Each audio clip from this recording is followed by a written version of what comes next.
What does it all mean, Val Richard? What does it all mean? That's a good question. I usually don't actually answer that question for people because I'd like them to sort of discover it on their own. But a couple years ago I was reading a book. I think it's called Bridget Jones' Diary. And it's about a girl who writes a diary and just makes comments about her friends. But one of the friends that she actually hates is a good friend's boyfriend, and she always refers to him as Vile Richard.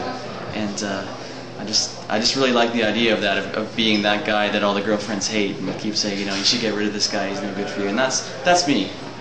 I'm the guy the girlfriends hate. So. Why didn't you choose it as your own the Olaf band? The Olaf band? I don't know, because I think that people who make music are, you know, supposed to be creative people, and to me, calling yourself the Olaf band or just naming a band after yourself doesn't actually mean you actually put any thought into it. It seems silly, like the musicians can come up with these great songs, but they can't come up with a decent song title and things like that. I've always kind of wondered about that.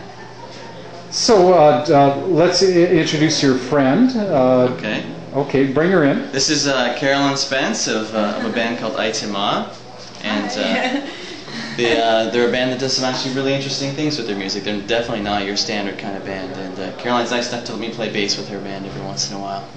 Now, we've been talking all night, the breakfast television gig. I'm interested in the fact that somebody, as an indie musician, can get a little bit...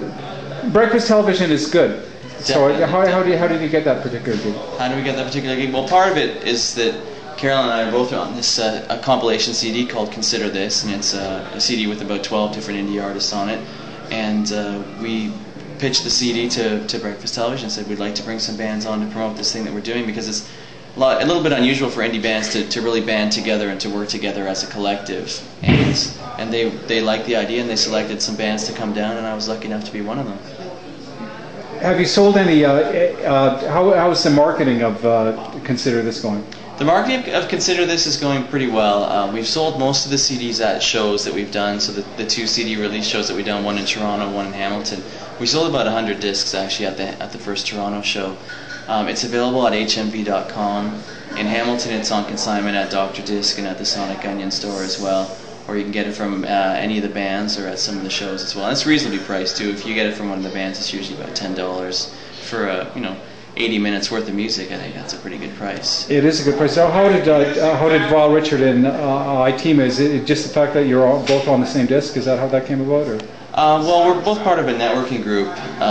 Just some musicians that get together in Toronto and meet to try and make contacts and try and make life easier for everyone else. I mean, things work out a lot better when you share resources. So Caroline's band is in that group. In fact, they've been in that group a lot longer than I have. I'm sort of a newcomer, but who started Consider This? Actually, I think it was Olaf's idea. It was actually Rick Montcalm.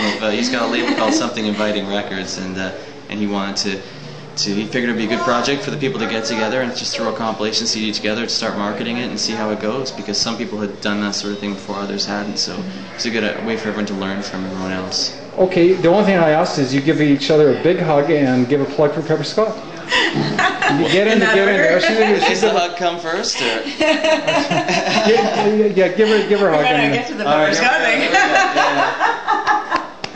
I just want to say that I think Pepper Scott is great. Pepper Scott does a lot of things for indie artists, and I think it should be recognized that you guys are doing this basically on a volunteer basis. Thank you. You're putting a lot of time into this, and you're putting it. I think a lot of people aren't this dedicated to the cause of indie music, and I think it definitely should be recognized. It's charity work that you guys are doing, and I think that indie artists are actually benefiting a lot from this, just having access to resources that we never would be able to get, especially for the price, which is pretty much free, right?